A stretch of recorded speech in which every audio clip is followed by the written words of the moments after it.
धाकड़ खबर, बेखौफसमा बेबाक अंदाज। धाकड़ खबर के न्यूज रूम से मैं आपके साथ हूं अकरम रईस खान। नाम है सुब्रमण्यम स्वामी, राज्यसभा के सांसद हैं। अपनी बेबाकी स्पष्टवादिता के लिए मशहूर है और इसी के चलते बहुत सारे विवादों में भी वो उलझे रहते हैं, जुड़े रहते हैं, भाजपा के लिए ही मुसीबत खड़े करते रहते हैं और शायद इसी के चलते वो चर्चाओं का विषय तो बन जाते हैं, लेकिन कभी उनको मंत्री या मंत्रालय ना मंत्री बनाया जाता ना उनको मंत्रालय दिया जाता। ताज़ा अब उन्होंने एक नया विवाद छेड़ दिया है और वो विवाद उनकी जान को क्या मुसीबत पैदा करेगा अभी कुछ कह नहीं सकते हैं। और बीजेपी उस मामले को दबा के बैठ जाएगी और भोंपू मीडिया के दलाल चाटुकार उस मामले पे फिर से एक बार कोई चर्चा नहीं करेंगे, वरना इनके तो एक जरा से ट्वीट पे हंगामा खड़ा कर देते हैं भोंपू मीडिया और उसके दलाल चाटुकार दंगाई पत्रकार। अब आप कहेंगे भाई मुद्दा तो बताओ, इतनी लंबी सारी कहानी तो सुना दी। तो मुद्दा भैया यो है, चाइना को लेके हमारे देश के रक्षा मंत्री राजनाथ सिंह क्यों नहीं बोलते उसका नाम लेके? चाइना को लेके हमारे देश के विदेश मंत्री एस जयशंकर क्यों नहीं बोलते उसका नाम लेके? इस मामले को लेकर एबीपी न्यूज के एक पत्रकार आशीष के सिंह, आप स्क्रीन पे देख सकते हैं, उन्होंने एक ट्वीट किया। इंग्लिश भाषा में ट्वीट है जी, पढ़ लियो ढंग से। उसमें सीधा जो उन्होंने लिखा वह आप समझ लो। उन्होंने लिखा कि 2+2 चल रहा है ना आजकल अमेरिका के साथ में, आपको पता है।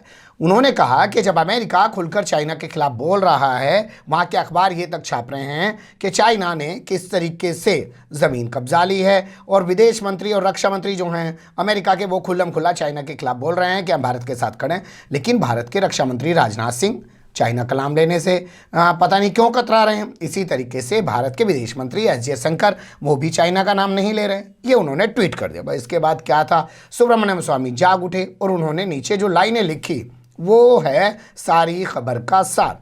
उन्होंने लिखा, मैं ऐसी पत्नियों को जानता हूँ, मैं ऐसी पत्नियों यानी कि घरवालियों को जानता हूँ जो अपने पतियों का नाम नहीं लेती हैं।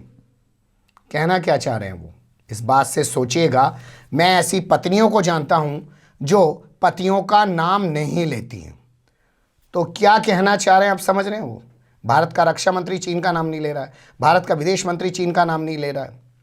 तो उनके इस ट्वीट के सामने आने के बाद लोग उन्हें ट्रोल भी करने लगे हैं और तरह तरह से उनको ट्रोल भी किया जा रहा है। लोग उन्हें एहसास दिला रहे हैं कि यहाँ को लेकर तो ट्वीट कर रहे हो, वहाँ को लेकर क्यों ट्वीट नहीं कर रहे हो, गो हत्या पे क्यों नहीं ट्वीट करते हो, किसी चीज़ और चीज़ पे क्यों नहीं ट्वीट करते हो।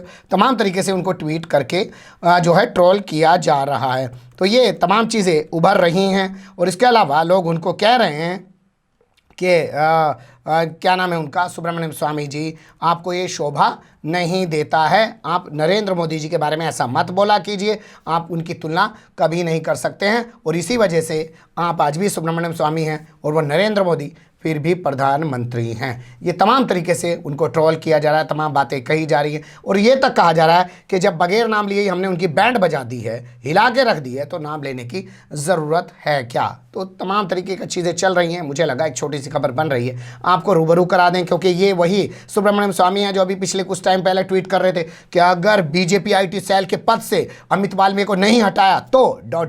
मैं कर दूंगा। भैया वो तो दोबारा बना दिया बीजेपी ने। क्या कर लिया तुमने, क्या उखाड़ लिया तुमने उसका? तुम्हारे से कुछ उखड़ा उसका, वो तो बन के फिर बैठ गया और तुम वहीं के वहीं रह गए। तो ये बोल देते हैं, हल्के हो जाते हैं। लेकिन भाजपा इस बार क्या इनको हल्के में लेगी? क्योंकि इन्होंने बहुत बड़ी टिप्पणी की है, सीधे सीधे कहना कि मैं ऐसी पत्नियों को जानता हूं जो अपने पतियों का नाम नहीं लेती हैं। बने रहिएगा धाकड़ खबर के साथ। फिलहाल कमेंट्स के रूप में आप लोग अपनी राय दे सकते हैं, खबर को लाइक कर सकते हैं, चैनल को सब्सक्राइब कर सकते हैं, ज़्यादा से ज़्यादा हमारी खबरों को शेयर कर सकते हैं। फिर ऐसे ही किसी सुलगते हुए या उलझते मुद्दे लेकर मैं आपके सामने हूँगा हाजिर। फिलहाल अभी मुझे दें इजाज़त।